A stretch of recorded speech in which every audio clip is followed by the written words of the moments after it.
നമ്മൾ Python data structure സ്ട്രിങ്ങിന്റെ second പാർട്ടിലേക്ക് കടക്കുകയാണ്. അപ്പം ഇവിടെ നമ്മൾ ഫസ്റ്റ് നോക്കാനായിട്ട് പോകുന്നത് എസ്കേപ്പ് സീക്വൻസസ് ആണ്. എസ്കേപ്പ് സീക്വൻസസ് എന്ന് പറഞ്ഞിട്ടുണ്ടെങ്കിൽ ഇപ്പം നമ്മൾ എന്തെങ്കിലും പ്രിന്റ് ചെയ്യുകയാണെന്ന് വിചാരിക്കാം. പ്രിന്റ് ഫംഗ്ഷൻ്റെ ഉള്ളിൽ നമ്മൾ എന്തെങ്കിലും ടെക്സ്റ്റ് പ്രിന്റ് ചെയ്യുകയാണെന്ന് വിചാരിക്കാം. ഓക്കെ, അപ്പം ഇത് നമുക്ക് ഇങ്ങനെ എക്സിക്യൂട്ട് ചെയ്ത് കഴിഞ്ഞാൽ നോർമലായിട്ട് വരും. എനിക്ക് ഈ പ്രോഗ്രാമിംഗ് എന്ന പാർട്ട് ഒരു ഡബിൾ കോട്ടിന്റെ ഉള്ളിലേക്ക് ആക്കണം. അപ്പം അതെങ്ങനെ ചെയ്യാന്നുള്ളതാണ് നോക്കുന്നത്. ഞാൻ അത് സാധാ പോലെ ഇട്ട് കൊടുക്കുകയാണെന്നുണ്ടെങ്കിൽ ഇങ്ങനെയായിരിക്കും എനിക്ക് വരുന്നുണ്ടാവുക. ഞാൻ ഇത് എക്സിക്യൂട്ട് ചെയ്ത് കഴിഞ്ഞാൽ എനിക്കത് എറർ തരും. ഓക്കെ, ഇൻവാലിഡ് സിൻടാക്സ് എന്ന് പറഞ്ഞിട്ട് എറർ തരും. അപ്പോൾ നമുക്ക് ഇങ്ങനെ ഒരു ഡബിൾ കോട്ട് കഴിഞ്ഞിട്ട് പിന്നെ അത് ക്ലോസ് ചെയ്ത് കഴിഞ്ഞാൽ അവിടെ വരെ ഒരു സ്ട്രിംഗ് ആയിട്ട് ഇത് കൺസിഡർ ചെയ്യുള്ളൂ. അതിനുശേഷം നമ്മൾ എന്തെങ്കിലും കൊടുത്തിട്ടുണ്ടെങ്കിൽ അത് ആ ഒരു സംഭവം ഡിഫൈൻഡ് അല്ലെങ്കിൽ നമ്മൾ മുന്നേ ഇപ്പം എന്തെങ്കിലും വെച്ച് ഡിഫൈൻഡ് ആണെങ്കിൽ ഓക്കെ, ഡിഫൈൻഡ് അല്ല എങ്കിൽ നമുക്ക് ഇങ്ങനെ എറർ തരും. ഓക്കെ, അപ്പോൾ നമുക്ക് ഇങ്ങനെ ഡബിൾ കോട്ട് എങ്ങനെ കൊടുക്കാം എന്നുള്ളതാണ് ആദ്യം നോക്കാനായിട്ട് പോകുന്നത്. ഇപ്പോൾ ഡബിൾ കോട്ട് കൊടുക്കാൻ വേണ്ടിയിട്ട് നമുക്ക് ഇവിടെ വന്നിട്ട് ഇതിന് സിംഗിൾ കോട്ട് ആക്കിയിട്ട് കൊടുത്താൽ മതി. നെക്സ്റ്റ് അടിക്കാം, പിന്നെ നമ്മൾ സിംഗിൾ കോട്ട് ആക്കാം.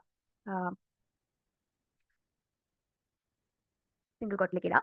അത് കഴിഞ്ഞിട്ട് നമ്മൾ ഇതിന് എക്സിക്യൂട്ട് ചെയ്ത് കഴിഞ്ഞിട്ടുണ്ടെങ്കിൽ നമുക്ക് ആ സ്ട്രിംഗ് പ്രോഗ്രാമിംഗ് എന്ന് പറയുന്ന പാർട്ട് ഡബിൾ കോട്ടിന്റെ ഉള്ളിലായിട്ട് കിട്ടും. ഇതിന് നമുക്ക് ട്രിപ്പിൾ കോട്ട് ഇട്ടിട്ടും ചെയ്യാനായിട്ട് പറ്റും. അപ്പോൾ ഞാൻ ഇതിൽ ട്രിപ്പിൾ കോട്ട് ഇടാൻ പോവാണ്. ഇവിടെ വന്നിട്ട് ഞാൻ ട്രിപ്പിൾ കോട്ടിൽ ഈ ഒരു സെന്റൻസ് അവസാനിപ്പിക്കുകയാണ്. എന്നിട്ട് ഞാനിത് എക്സിക്യൂട്ട് ചെയ്ത് കഴിഞ്ഞിട്ടുണ്ടെങ്കിൽ എനിക്ക് ആ പാർട്ട് ഡബിൾ കോട്ടിന്റെ ഉള്ളിലായിട്ട് കിട്ടും. അതിന് ഈ ട്രിപ്പിൾ കോട്ടിന് നമുക്ക് ഡബിൾ കോട്ടിന്റെ ട്രിപ്പിൾ കോട്ട് ഇട്ട് കൊടുക്കാം. ഇത് ഡബിൾ കോട്ടിന്റെ ട്രിപ്പിൾ കോട്ടാണ് വരുന്നത്. അപ്പം ഇങ്ങനെയും നമുക്ക് ഇടയിൽ എന്ത് ചെയ്യാനായിട്ട് പറ്റും, ഇങ്ങനെ നമുക്ക് ഡബിൾ കോട്ടിൽ കൊടുക്കാനായിട്ട് പറ്റും. അപ്പം ഇത് തന്നെ നമുക്ക് സിംഗിൾ കോട്ടും ചെയ്യാനായിട്ട് പറ്റും. ഓക്കെ, അപ്പോൾ ഇതിൽ നമ്മൾ സിംഗിൾ കോട്ട് കൊടുക്കുകയാണെന്നുണ്ടെങ്കിൽ നമുക്ക് ആ പ്രോഗ്രാമിംഗ് എന്ന് പറയുന്ന പാർട്ട് സിംഗിൾ കോട്ടിൽ വരും. പക്ഷെ നമ്മളിവിടെ പുറത്ത് സിംഗിൾ കോട്ടാണ് കൊടുത്തിട്ടുള്ളതെങ്കിൽ നമുക്കത് എറർ തരും. ഓക്കെ, ഞാനിപ്പോൾ ഇത് സിംഗിൾ കോട്ട് കൊടുത്തിട്ട് ചെയ്യാൻ പോവാണ്. അപ്പം ഇത് നോക്കിക്കഴിഞ്ഞാൽ നമുക്കതിൽ സിൻടാക്സ് എറർ തരും. അപ്പം ഇങ്ങനെ ഇല്ലാണ്ടിരിക്കാൻ നമ്മൾ എന്ത് ചെയ്യണം, പുറത്ത് ചെന്നിട്ട് ഡബിൾ കോട്ട് ഇട്ട് കൊടുക്കണം. ഓക്കെ, അപ്പം ഇത് കുറച്ച് ശ്രദ്ധിക്കേണ്ട കാര്യം, പുറത്ത് എന്ത് കോട്ടാണോ കൊടുക്കുന്നത് ആ കോട്ടിന്റെ ഓപ്പോസിറ്റ് വേറെ എന്തെങ്കിലും കോട്ട് വേണം ഉള്ളിൽ കൊടുക്കുക. അല്ലെങ്കിൽ നമ്മൾ ഉള്ളിൽ കൊടുക്കാൻ ഉദ്ദേശിക്കുന്ന കോട്ടിന്റെ എന്തെങ്കിലും ഓപ്പോസിറ്റ് വേണം നമ്മൾ പുറത്ത് കൊടുക്കാനായിട്ട്. ഓക്കെ, അതാണ് അതിൻ്റെ ഒരു ഐഡിയ വരുന്നത്. ഇതല്ലാണ്ട് ഇപ്പം എനിക്ക് പുറത്തും ഡബിൾ കോട്ട് തന്നെ വേണം, ഉള്ളിലും ഡബിൾ കോട്ട് തന്നെ വേണമെന്ന് വിചാരിക്കാം. ഇവിടെയും ഡബിൾ കോട്ട് തന്നെ ഇടണം എന്ന് വിചാരിക്കാം. ഓക്കെ, വേറെ ഒരു ഇതിൽ ഇങ്ങനെയാണ് കൊടുക്കേണ്ടത്. അപ്പം ആ സമയത്ത് നമുക്ക് ഉപയോഗിക്കാൻ പറ്റിയ ഒന്നാണ് ടാബ്. ടാബ് എന്ന് പറയുന്നത് നമ്മളിവിടെ വരാം, എന്നിട്ട് നമ്മൾ ഈ കീ കൊടുക്കാം. അപ്പോൾ തന്നെ ഇവിടെ വരാം, നമ്മൾ ഈ കീ കൊടുത്തു കഴിഞ്ഞിട്ടുണ്ടെങ്കിൽ പിന്നെ നമ്മൾ ഇത് എക്സിക്യൂട്ട് ചെയ്ത് കഴിഞ്ഞാൽ നമുക്ക് അവിടെ എറർ വരില്ല.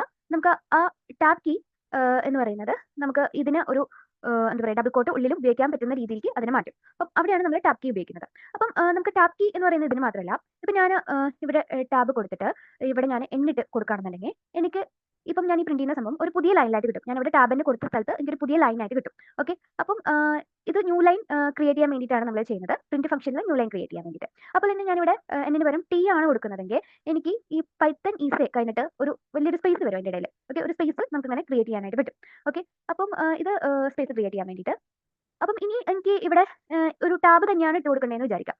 ഓക്കെ, അപ്പോൾ ഞാൻ വേറൊരു ടാബ് കൊടുത്തു കഴിഞ്ഞാൽ എനിക്ക് ആ ടാബ് അവിടെ ക്രിയേറ്റ് ആയിട്ട് കിട്ടും. അപ്പം ഇതിനെയാണ് നമ്മൾ എസ്കേപ്പ് സീക്വൻസസ് എന്ന് പറയുന്നത്. ഇനി അടുത്തത് നമ്മൾ പഠിക്കാനായിട്ട് പോകുന്നത് ഒരു സ്ട്രിങ്ങിനെ നമുക്ക് എങ്ങനെ റിവേഴ്സ് ചെയ്യാൻ പറ്റും എന്നുള്ളതാണ്. ഓക്കെ, അപ്പം അതിൽ നമുക്ക് രണ്ട് മെത്തേഡ് വരുന്നുണ്ട്. ഒന്ന് വേർഡ് ബൈ വേർഡ് നമുക്ക് അതിനെ റിവേഴ്സ് ചെയ്യാൻ പറ്റും. രണ്ടാമത് ലെറ്റർ ബൈ ലെറ്റർ ആക്കിയിട്ട് നമുക്ക് റിവേഴ്സ് ചെയ്യാൻ പറ്റും. ഇപ്പം എൻ്റെ കയ്യിൽ A1 എന്ന് പറയുന്ന ഒരു ഒബ്ജക്റ്റിലേക്ക് ഞാനൊരു സ്ട്രിംഗ് കയറ്റാൻ പോവാണ്. Python is A programming language എന്ന് പറഞ്ഞിട്ട് ഞാൻ ഇതിനെ വേർഡ് ബൈ വേർഡ് റിവേഴ്സ് ചെയ്യാൻ പോവാണ്. ആദ്യം എനിക്ക് ലാംഗ്വേജ് വരണം, പിന്നെ പ്രോഗ്രാമിംഗ് വരണം, പിന്നെ A വരണം, ഈസ് വരണം, പൈത്തൺ വരണം. അപ്പം ഞാൻ ഇതിനെങ്ങനെ റിവേഴ്സ് ചെയ്യാന്നുള്ളത് നോക്കാം. അപ്പം അതിൽ ഫസ്റ്റ് ഞാൻ സ്പ്ലിറ്റ് മെത്തേഡ് ഉപയോഗിച്ചിട്ടാണ് ചെയ്യുന്നത്. അപ്പോൾ അതിന് ഞാൻ S1 എന്ന് പറഞ്ഞൊരു വാരിയബിൾ എടുത്തു. എന്നിട്ട് A1 ഡോട്ട് സ്പ്ലിറ്റ് എന്ന് പറഞ്ഞ എൻ്റെ ഫംഗ്ഷൻ ഉപയോഗിച്ചു. ഇനി ഞാനിത് S1 നോക്കി കഴിഞ്ഞിട്ടുണ്ടെങ്കിൽ എൻ്റെ Python is A programming language എന്ന് പറഞ്ഞിട്ട് ഇൻഡിവിജ്വൽ വേർഡ്സിന്റെ ഒരു ലിസ്റ്റ് അവിടെ ക്രിയേറ്റ് ആയിട്ടാണ്. എന്നിട്ട് ഞാൻ ഈ സംഭവത്തിനെ S1നെ റിവേഴ്സ് ചെയ്യാൻ പോവാണ്.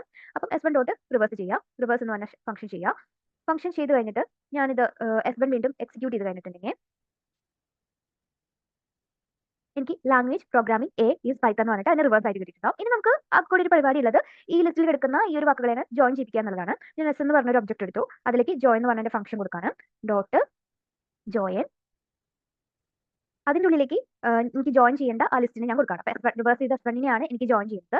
ഇനി ഞാൻ S എടുത്തിട്ട് നോക്കി കഴിഞ്ഞിട്ടുണ്ടെങ്കിൽ language programming A is Python എന്ന് പറഞ്ഞിട്ട് വന്നിട്ടുണ്ട്. പക്ഷെ നമുക്ക് ഇതിൻ്റെ ഇടയിൽ ഒരു സ്പേസ് വേണം. സ്പേസ് കൊടുക്കാൻ വേണ്ടിയിട്ട് നമ്മൾ എന്ത് ചെയ്യുക, ഈ ജോയിനിൽ നമ്മൾ ഈ സ്ട്രിംഗ് കൊടുത്തിട്ടില്ലേ, സ്ട്രിംഗ് മീൻസ് അതിൻ്റെ ഉള്ളിൽ ഒരു സ്പേസ് കൊടുക്കാം. അപ്പോൾ നമുക്ക് ഈ ജോയിൻ ചെയ്യുന്ന ആ എലമെന്റ്സിന്റെ ഇടയിൽ ഒരു സ്പേസ് കിട്ടും. ലെറ്റർ ബൈ ലെറ്റർ ആയിട്ട് റിവേഴ്സ് ചെയ്യാൻ വേണ്ടിയിട്ട് റിവേഴ്സ് ഇൻഡെക്സിംഗ് മെത്തേഡ് എങ്ങനെയാണ് ചെയ്യുന്നതെന്ന് നോക്കാം. അപ്പം എൻ്റെ കയ്യിൽ A1 എന്ന് പറയുന്ന ഒരു സെന്റൻസ് ഉണ്ട്. A1 sentence Python is A programming language എന്നാണ് വരുന്നത്. അപ്പം അതിനെ ലെറ്റർ ബൈ ലെറ്റർ റിവേഴ്സ് ചെയ്യാൻ വേണ്ടിയിട്ട് ഞാൻ ആദ്യം എൻ്റെ A1 എന്ന് പറയുന്ന ഒബ്ജക്റ്റിനെ സെലക്ട് ചെയ്തിട്ട് റിവേഴ്സ് ഇൻഡെക്സിംഗ് ചെയ്യാണ്. അപ്പോൾ ഈ ഒരു മെത്തേഡ് നമ്മുടെ ലിസ്റ്റിലൊക്കെ മുന്നേ പഠിച്ചിട്ടുള്ളതാണ്, റിവേഴ്സ് ഇൻഡെക്സിംഗ് ചെയ്യുന്നത്. അപ്പം ഇത് നമ്മൾ എക്സിക്യൂട്ട് ചെയ്ത് കഴിഞ്ഞിട്ടുണ്ടെങ്കിൽ നമുക്ക് ആ ഒരു word Python is A programming language എന്ന് പറയുന്ന ഒരു സെന്റൻസിലെ ലെറ്റേഴ്സ് റിവേഴ്സ് ആയിട്ട് വന്നിട്ടുണ്ടാവും. അപ്പോൾ ഇതൊരു ഈസി മെത്തേഡാണ് വരുന്നത്. അതല്ലാണ്ട് നമുക്ക് ഇതിൽ ഈസി ആയിട്ട് ചെയ്യാൻ പറ്റുന്ന വേറൊരു മെത്തേഡ് എന്ന് പറയുന്നത്, ഇപ്പോൾ ഞാനൊരു ഒബ്ജക്റ്റ് ക്രിയേറ്റ് ചെയ്യുവാണ്. അത് ഞാൻ എക്സ്പോർട്ട് എന്ന പേര് കൊടുക്കുന്നത്. എന്നിട്ട് അതിലേക്ക് ഞാൻ ജോയിൻ ഫംഗ്ഷൻ ഉപയോഗിക്കുകയാണ്. ജോയിൻ ഫംഗ്ഷൻ ഉപയോഗിച്ചിട്ട് അതിൽ ഞാൻ റിവേഴ്സിഡ് എന്നുള്ള എൻ്റെ ഫംഗ്ഷൻ ഉപയോഗിക്കുകയാണ്, റിവേഴ്സിഡ്. എന്നിട്ട് റിവേഴ്സിഡ് ഫംഗ്ഷൻ്റെ ഉള്ളിലേക്ക് ഞാൻ എൻ്റെ A1 എന്ന് പറയുന്ന ആ ഒരു സ്ട്രിംഗ് കൊടുക്കുകയാണ്. ഓക്കെ, ഇത്രയാണ് ഞാൻ കൊടുക്കുന്നത്. ഇത് കഴിഞ്ഞിട്ട് ഞാൻ എൻ്റെ S4 എടുത്ത് നോക്കി കഴിഞ്ഞിട്ടുണ്ടെങ്കിൽ എനിക്കത് ലെറ്റർ ബൈ ലെറ്റർ ആയിട്ട് റിവേഴ്സ് ആയിട്ട് കിട്ടും. ഓക്കെ, ഇങ്ങനെ നമുക്ക് ലെറ്റർ ബൈ ലെറ്റർ ആയിട്ട് ഇതിനെ റിവേഴ്സ് ചെയ്യാനായിട്ട് പറ്റും. അപ്പം ഈ രണ്ട് മെത്തേഡാണ് റിവേഴ്സ് സ്ട്രിംഗിൽ നമുക്ക് മെയിൻ ആയിട്ട് നോക്കാനുള്ളത്. ഇനി അത് കഴിഞ്ഞിട്ട് നമ്മൾ നോക്കാൻ പോകുന്നത് സ്ട്രിംഗ് ഫോർമാറ്റിംഗ് എന്ന് പറയുന്ന ഒരു സെക്ഷനാണ്. അപ്പം സ്ട്രിംഗിനെ നമുക്ക് 2 വാരിയബിൾ തന്നിട്ട് ആ വാരിയബിളിൽ ഉള്ള ആ ഒരു സ്ട്രിംഗ് വാല്യൂസിനെ എങ്ങനെയൊക്കെ നമുക്ക് ഫോർമാറ്റ് ചെയ്ത് എഴുതാൻ പറ്റും എന്നുള്ളതാണ് നമ്മൾ നോക്കാനായിട്ട് പോകുന്നത്. അപ്പം ഫസ്റ്റ് വരുന്ന മെത്തേഡ് എന്ന് പറയുന്നത് ഫോർമാറ്റ് എന്ന് പറയുന്ന ഒരു മെത്തേഡാണ്. അതിൽ കീസ് ഉപയോഗിച്ച് ചെയ്യാനായിട്ട് പറ്റും. അതെങ്ങനെ ചെയ്യാന്നുള്ളത് നോക്കാം. അപ്പം ഇതിൽ എൻ്റെ കയ്യിൽ ആദ്യം ഞാൻ ഒരു സ്ട്രിംഗ് ഇടാണ്. അതിൻ്റെ ഉള്ളിൽ 2 കേർലി ബ്രേസസ് വയ്ക്കുകയാണ്. ഓക്കെ, അത് ഒന്നാമത്തെ കേർലി ബ്രേസസ് വെച്ചു, ഞാൻ രണ്ടാമത്തെ കേർലി ബ്രേസസ് വെച്ചു. ദെൻ ഞാൻ ഈ കേർലി ബ്രേസസിൻ്റെ ഇടയിൽ വന്നിട്ട് ഈസ് എ എന്ന് പറഞ്ഞിട്ട് കൊടുക്കുകയാണ്. എന്നിട്ട് അതിൽ ഡോട്ട് ഫോർമാറ്റ് എന്ന് പറഞ്ഞ ഫംഗ്ഷൻ കൊടുക്കുകയാണ്. അതിൽ എനിക്കിവിടെ ഫസ്റ്റത്തെ കേർലി ബ്രേസസിന്റെ അവിടെ പൈത്തൺ എന്ന് വരണം, രണ്ടാമത്തെ കേർലി ബ്രേസസിന്റെ അവിടെ പ്രോഗ്രാമിംഗ് എന്ന് വരണം. അപ്പം ആദ്യത്തെ എലമെന്റ് ആയിട്ട് ഫോർമാറ്റിലുള്ള ആദ്യത്തെ പാരാമീറ്റർ ആയിട്ട് നമ്മൾ പൈത്തൺ കൊടുക്കണം, രണ്ടാമത് നമ്മൾ പ്രോഗ്രാമിംഗ് കൊടുക്കണം.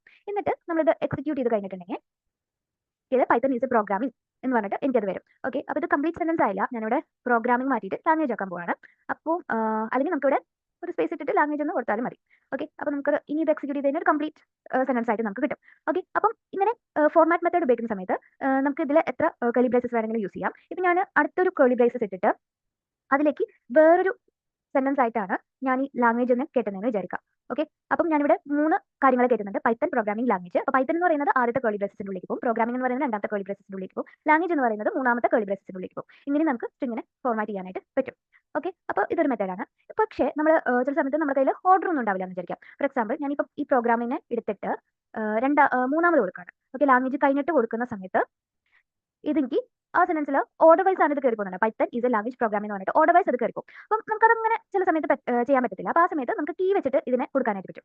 അപ്പോൾ ഞാൻ ഇതിൽ 3 കീസ് കൊടുക്കുകയാണ്. ഞാൻ ഫസ്റ്റത്തെ കീ കെ എന്ന് പറഞ്ഞിട്ട് കൊടുക്കുകയാണ്, രണ്ടാമത്തെ കീ ഐ എന്ന് പറഞ്ഞിട്ട് കൊടുക്കുകയാണ്, മൂന്നാമത്തെ കീ നമുക്കിപ്പോൾ ഒരു ഡബ്ല്യൂ കൊടുക്കാം. എന്നിട്ട് ഞാൻ പറയുകയാണ് എൻ്റെ കെ എന്ന് പറയുന്നത് പൈത്തൺ കയറണം, അപ്പോൾ കെ ഇസ് ഈക്വൽ ടു എന്ന് പറഞ്ഞിട്ട് പൈത്തൺ കൊടുക്കണം. രണ്ടാമത് ഐ എന്ന് പറയുന്നത് എൻ്റെ പ്രോഗ്രാമിംഗ് കയറണം, അപ്പോൾ I is equal to programming കൊടുക്കുകയാണ്. അതുപോലെ മൂന്നാമത്തത് എൻ്റെ ലാംഗ്വേജ്, അത് ഡബ്ല്യൂയിലേക്ക് ആയിരിക്കണം കയറി പോകുന്നത്. ഓക്കെ, അപ്പോൾ ആ കീ കൊടുക്കുകയാണ് ഞാൻ. അപ്പോൾ ഈ കീസ് കൊടുത്തു കഴിഞ്ഞാൽ കറസ്പോണ്ടിങ് ആ വാല്യൂസ് അതിലേക്ക് കയറി പോയിക്കോളും. അപ്പോൾ അത് ഓർഡർ നോക്കില്ല, കീസ് ആയിരിക്കും നോക്കുന്നുണ്ടാവുക ഫോർമാറ്റ് ഫംഗ്ഷൻ. ഞാൻ ഇത് എക്സിക്യൂട്ട് ചെയ്ത് കഴിഞ്ഞാൽ നമുക്ക് Python is A programming language എന്ന് പറഞ്ഞിട്ട് കൃത്യമായിട്ട് സെൻസ് കിട്ടും. നമുക്ക് ആ നമ്പറിനെ എടുത്തിട്ട് എന്ത് ചെയ്യണം, ബൈനറി ഫോർമാറ്റിലേക്ക് ആക്കണം. അപ്പോൾ അതെങ്ങനെ ചെയ്യാന്നുള്ളത് നോക്കാം. അത് ഫോർമാറ്റ് ഫംഗ്ഷൻ വെച്ചിട്ട് എങ്ങനെ ചെയ്യാന്നുള്ളത് നോക്കാം. അപ്പം അതിന് ഞാൻ എൻ്റെ ആദ്യത്തെ കേർലി ബ്രേസസ് ഇട്ടു.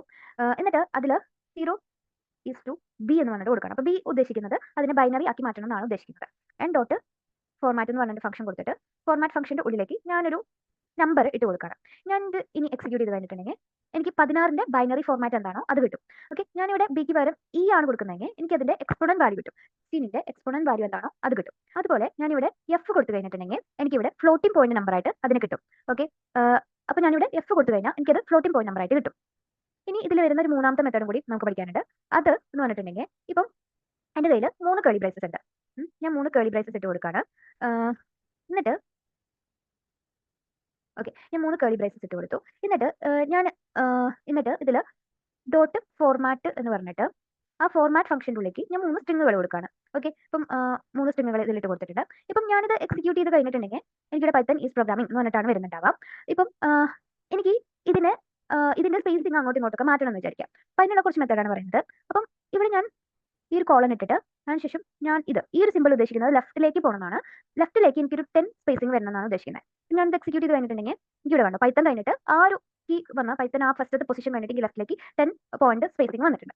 ഇനി അടുത്തതിൽ ഞാനിതിൽ ഈ കോളൻ ഇട്ടിട്ട് ഈ ഒരു സിമ്പിൾ യൂസ് ചെയ്യണം. ഈ ഒരു സിമ്പിൾ സെന്റർ പൊസിഷൻ ആണ് കാണിക്കുന്നത്. സെന്ററിൽ നിന്ന് എനിക്കൊരു 10 പോയിന്റ് ഡിസ്റ്റൻസ് കീപ്പ് ചെയ്യണമെന്നാണ് ഇത് ഉദ്ദേശിക്കുന്നത്. അപ്പം എനിക്ക് ഈസ് കഴിഞ്ഞിട്ട് അതിന് ചുറ്റുമായിട്ട് 10 പോയിന്റ് ഡിസ്റ്റൻസ് വന്നിട്ടുണ്ട്. ഞാൻ അത് കഴിഞ്ഞിട്ട് മൂന്നാമത്തേൽ പ്രോഗ്രാമിംഗിന്റെ കേസിൽ ഈ കോളൻ ഇട്ടിട്ട് ഈ ഒരു സിമ്പിൾ ആണ് യൂസ് ചെയ്യുന്നത്. അപ്പോൾ ഈ സിമ്പിൾ ഉദ്ദേശിക്കുന്നത് റൈറ്റ് പൊസിഷൻ ആണ്. റൈറ്റിലേക്ക് ഞാനൊരു 30 പോയിന്റ് കൊടുക്കുകയാണ്. ഞാൻ ഇതിന് എക്സിക്യൂട്ട് ചെയ്ത് കഴിഞ്ഞിട്ടുണ്ടെങ്കിൽ കണ്ടോ എനിക്ക് പ്രോഗ്രാമിന്റെ റൈറ്റ് പൊസിഷനിലേക്ക് ഒരു 30 പോയിന്റ്സ് വന്നിട്ടുണ്ടാവും. ഓക്കെ, ഇങ്ങനെ നമുക്ക് സ്പേസിംഗ് ഫോർമാറ്റ് ഫംഗ്ഷൻ വെച്ചിട്ട് അഡ്ജസ്റ്റ് ചെയ്യാനായിട്ട് പറ്റും. ഇതാണ് ഫോർമാറ്റിൽ മൂന്നാമത്തെ വരുന്നത്. ഇതാണ് സ്ട്രിംഗ് ഫോർമാറ്റിൽ മെയിൻ ആയിട്ട് വരുന്ന ഫംഗ്ഷൻസ്. ഇനി അടുത്തത് നമ്മൾ നോക്കാനായിട്ട് പോകുന്നത് സ്ട്രിംഗ് കോൺസ്റ്റൻസ് ആണ്. സ്ട്രിംഗ് കോൺസ്റ്റൻസ് എന്ന് പറഞ്ഞാൽ നമ്മുടെ സ്ട്രിംഗ് എന്ന് പറയുന്ന ഒരു മൊഡ്യൂൾ ഉണ്ട്. ആ മൊഡ്യൂളിൽ നമ്മൾ കുറച്ച് കോൺസ്റ്റൻസ് വെച്ചിട്ടുണ്ട്. നമുക്ക് പല പ്രോഗ്രാമിംഗ് സമയത്തും ആവശ്യമുള്ള കോൺസ്റ്റൻസ് ആണ്. അപ്പോൾ അതിനെയാണ് നമ്മൾ പരിചയപ്പെടാനായിട്ട് പോകുന്നത്. അതിനാദ്യം നമ്മൾ ഇമ്പോർട്ട് സ്ട്രിംഗ് ചെയ്യാം. അപ്പോൾ നമുക്ക് സ്ട്രിംഗ് എന്ന് പറഞ്ഞ മൊഡ്യൂൾ നമ്മുടെ ഒരു വർക്ക് സ്പേസിലേക്ക് ഇമ്പോർട്ട് ചെയ്യാനായിട്ട് പറ്റും.